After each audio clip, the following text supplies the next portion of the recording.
Hey, it's me, MLB. Here is chapter 125 of Gains, and this one is titled Spotlight on Yin. Hey, you didn't cause this, he said sympathetically. This all happened without you knowing, okay? Don't blame yourself. And everyone's okay now, yeah? Thanks, she said with a look of relief on her face. It just sounded like she needed someone to remind her of this, someone to comfort her.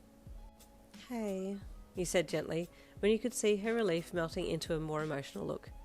Do you need a hug? She nodded silently, quickly sucking her bottom lip between her teeth and stepping into you as you wrapped your arms around her in a very warm hug. She broke down then and cried softly into your oversized hoodie. You couldn't hear her crying, but you could feel her breathing coming in shaky breaths and felt her clinging to you like you were the last person on earth who could save her. This isn't your fault, you reminded her. What Matt and Jackson did was wrong, and it's not fair that they acted selfishly. She nodded into you, but couldn't speak, and you just held her while she came to terms with her emotions. At one point, Kiri stepped a little in front of you to get your attention, and mouthed if you needed help, but you shook your head at him, and mouthed that you were okay, and he nodded and stepped away a little. You chatted to her a little more, just quietly, and then Kiri waited for you, occasionally talking to an officer when they came over. Finally, she had composed herself enough to pull back, and wiped her eyes on her sleeve. I'm sorry, she sniffed. I'm just really tired, I guess. No, you don't have to make any excuses. You've been through a lot. It's completely fine and understandable, he said kindly. But you'll feel so much better once you get home and have some proper food and a shower and get into your nice warm bed.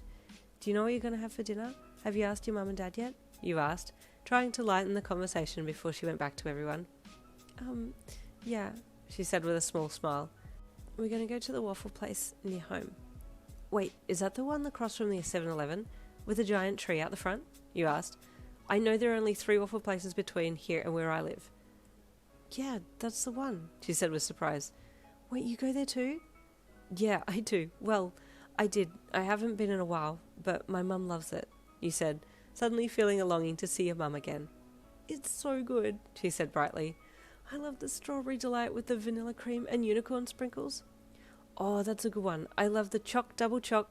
And it was at that point that she chimed in as well to help finish the name of the waffle dish. Choc chip with the choc drizzle? Hey, you chuckled. Yeah, that's the one. Hannah laughed. Just then her mum called her name. Oh, she said, quickly looking back at her mum and then turning to you. I better go, but thank you. You're a cool hero. I'll remember you, Yin, she said, before giving you a shy smile and then turning and running back to her mum and dad. You gave her a small wave when she looked back at you upon reaching her parents, and she smiled a little and waved back. Wow, Kiri said. You really do connect with people, don't you? It's all thanks to you and Kat, you replied. I wasn't like this at the beginning, remember?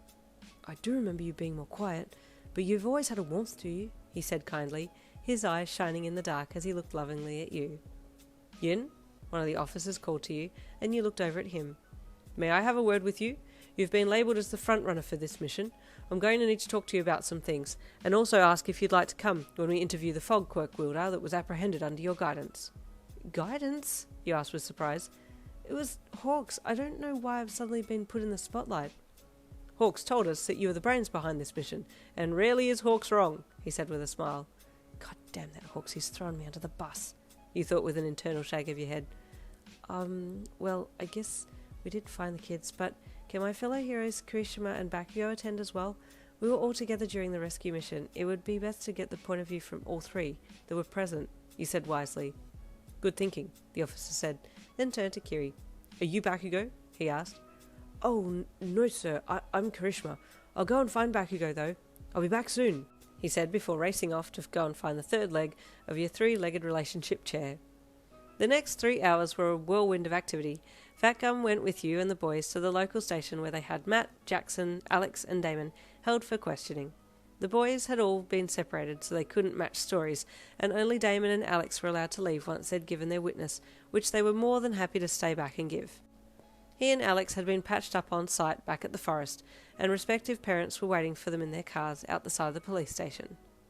While in the police department, the breaking news of the 6 lost teens being found was across every news station in Japan, and your interview and picture had been used as the cover picture for the piece. At first you didn't even recognise yourself, and were about to ask Kiri who that gorgeous girl on screen was, then realised it was you. You were indeed glowing. Your eyes were bright, your skin was slightly illuminated. And could we take a second to talk about how your figure looked in those trackies? God damn, you were built to slay.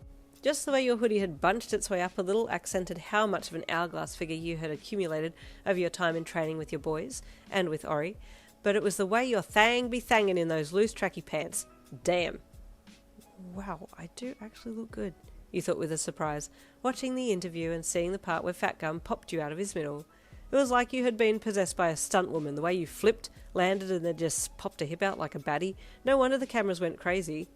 You had to laugh when your immediate next shot after you'd started to get uncomfortable was Fat Gum stepping in the way and Bakugo blocking some of the other guys. You could see your man's mouth moving, but couldn't hear what he was saying, but knowing him well you could already hear the death threats flowing from his mouth like violent poetry. Well, how chaotic, you chuckled to your boys as you looked across to them. Cow, what did you say to that guy?